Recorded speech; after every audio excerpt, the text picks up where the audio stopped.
ఇంటింటికి వెళ్ళి ఒకచోట నలుగురు పిల్లలు కనపడితే అమ్మ నీకు 15,000, నీకు 15,000, నీకు 15,000, నీకు 15,000, నలుగురికి 60,000 వచ్చేస్తాయి గుద్దేని సైకిల్ మీద అని సైకిల్ వేసుకెళ్ళి చెప్పాడు ఆయన. ఇంటింటికి వెళ్ళి ప్రచారం చేశారు. శభాష్, తప్పు లేదు.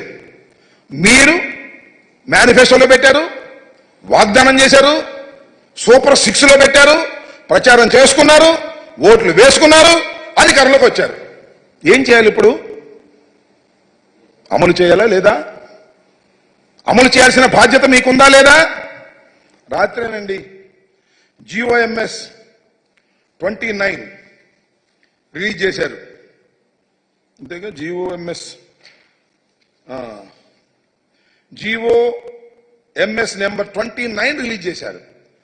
దానిలో ఏమి రాశారో, ఏమి జీవోలో ఇచ్చారో రాష్ట్ర ప్రజానీకానికి